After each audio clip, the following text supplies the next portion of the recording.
এই শহর নিঃসঙ্গতা, একাকিত্ব, দীর্ঘশ্বাসে আচ্ছাদিত। এই শহর থেকে পালিয়ে যেতে ইচ্ছে করে পালিয়ে এমন কোথায় চলে যাই যেখানে গেলে কোনো মানুষের মুখোমুখি দাঁড়াতে হবে না। পরিবার, পরিজন, বন্ধু, আত্মীয়, সমাজ, সবার থেকে দূরে চলে যেতে মন চায়। কোথাও গিয়ে একদম একা থাকতে ইচ্ছে করে। আমার কিন্তু পরিবার, পরিজন, সমাজের সাথে কোনো দ্বন্দ্ব নেই, কোনো বিরোধ নেই। আমার বিরোধ নিজের সাথে। সবার মাঝে আমার নিজেকেই বড্ড বেশি বেমানান লাগে। আমার মনে হয় আমি সবার বিরক্তির কারণ। আমার মনে হয় আমার চাইতে বিরক্তিকর মানুষ আর হয় না। আমি নিজেকেই সহ্য করতে পারি না, নিজের সাথে ঠিকঠাক বোঝাপড়া করতে পারি না। আর তাই আমি নিজের থেকেই পালাতে চাই। নিজের থেকে পালানোর রাস্তাটা কি? কোথাও একটা পালিয়ে যে যাব সেই জায়গাটাও নেই। আমি সংকট থেকে মুক্তি চাই। এই লোকালয় থেকে পালিয়ে নির্জন কোনো প্রশান্তির জায়গায় যেতে চাই। এই যে এই লাইনগুলি পড়লাম, এটা হচ্ছে সাইফুল ইসলামের বউ নামক এই উপন্যাস থেকে পড়ছিলাম। এবং এই কথাগুলি হচ্ছে এই উপন্যাসের যে মূল চরিত্র শিশির হচ্ছে এই উপন্যাসের মূল চরিত্র। সে হচ্ছে একটা এনজিওতে চাকরি করে, বাংলাদেশ সরকারের শিশু সুরক্ষা প্রকল্পের গবেষণার কাজে। সে একটা বস্তিতে থাকে। তার যে অফিসের জন্য হচ্ছে সকালের জার্নিটা, সেটা শুরু হয় একটা বস্তি থেকে, এবং সে বস্তিতে একটা ঘর ভাড়া করে থাকে যাতে তার হচ্ছে শিশু সুরক্ষা প্রকল্পের যে গবেষণার কাজটা আছে সেটা তাতে সহজ হয়। বস্তিতে সে যে ঘরটা ভাড়া নিয়েছে তার পাশের ঘরেই কেউ একজন থাকে, তার সাথে শিশিরের কখনো দেখা হয়নি। শিশিরের বেশ ছন্নছাড়া একটা জীবন। এই যে কথাগুলি পড়লাম, এখানে কিন্তু একটা হাহাকার রয়েছে। শিশিরের জীবনটা এতটাই হাহাকারে পরিপূর্ণ, এবং তার একমাত্র সঙ্গী তার কল্পনার অরু, যাকে সে মাঝে মাঝেই দেখে। এই যে উপন্যাসের লাইনগুলি আপনারা শুনলেন, কবিতার মতো মনে হচ্ছে, তাই না? ভাষাটা আমার কাছে অনেক সময় কবিতার মতো লেগেছে। এই যে শিশিরের কথা বললাম, শিশির কিন্তু একজন কবি বলা চলে। সে বই লেখা কবি নয়, সে খুব প্রতিষ্ঠিত কোনো কবি নয়।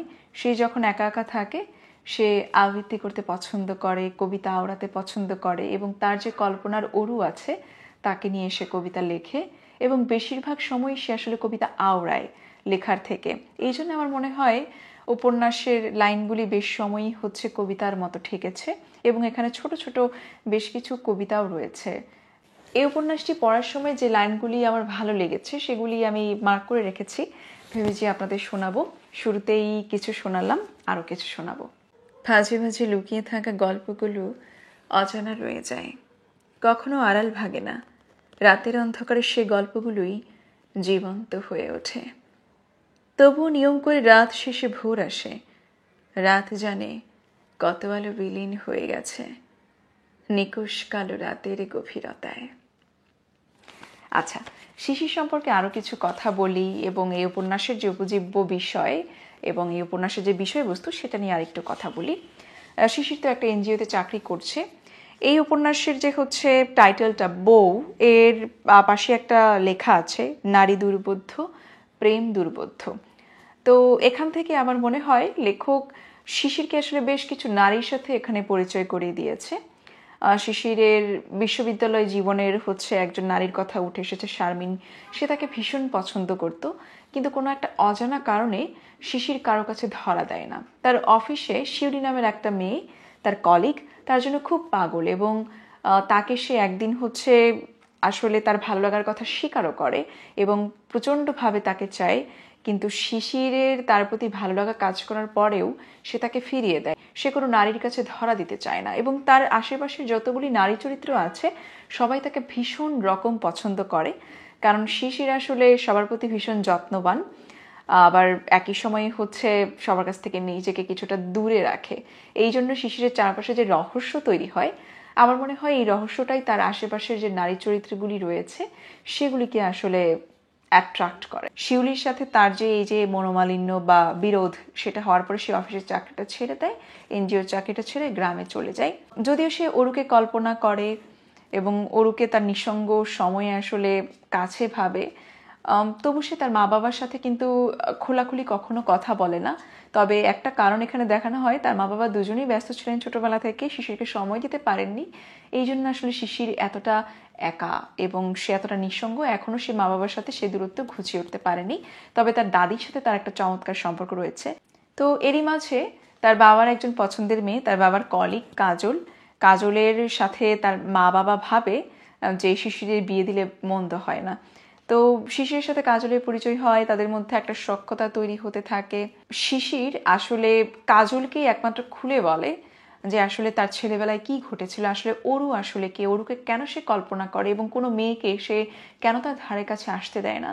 আমাদের ছেলেবেলায় কারো কারো জীবনে কিন্তু এরকম একটা অন্ধকারাচ্ছন্ন ঘটনা থাকে যেটা আমাদের পুরো জীবনকে প্রভাবিত করে। বিশেষ করে যাদের হচ্ছে একটা ট্রমাটিক চাইল্ডহুড থাকে, তারা কিন্তু জীবনের বাঁকে বাঁকে প্রচণ্ড স্ট্রাগল করেন এবং তাদের আসলে অবচেতন মনেই হচ্ছে সেই হচ্ছে হতাশা, নৈরাশ্য, সেটা সারা জীবন আসলে তাদের প্রতিটা কাজকেই আসলে প্রভাবিত করে বলে আমি মনে করি। এবং যারা অনেকটাই নিজে নিজে বড় হন, এই যে ওর মা বাবার সাথে একটা দূরত্ব আছে, এটাও আসলে তার একটা অন্ধকার সময়কে আঁকড়ে ধরতে আসলে আমার মনে হয় তাড়না দিয়েছে।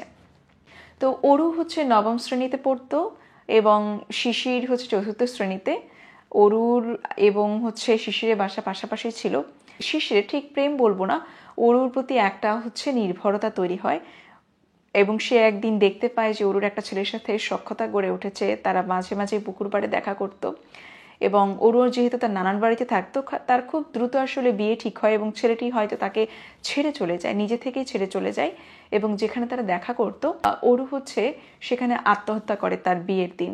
পুকুর থেকে তার লাশ তোলার পর অরুর যে ফ্যাকাশে মুখটা, শিশিরের এই জিনিসটা আসলে মনে ভীষণ দাগ কেটে গিয়েছে। স্বাভাবিকভাবেই যে কারো ছেলেবেলা এবং পুরো জীবনকে বিষিয়ে তোলার জন্য এরকম ঘটনা আসলে যথেষ্ট। এখন আমি বলবো লেখক আসলে কি কি জায়গায় ইমপ্রুভ করলে এই লেখাটা আমার জন্য আরও বেশি এনজয়েবল হয়ে উঠত।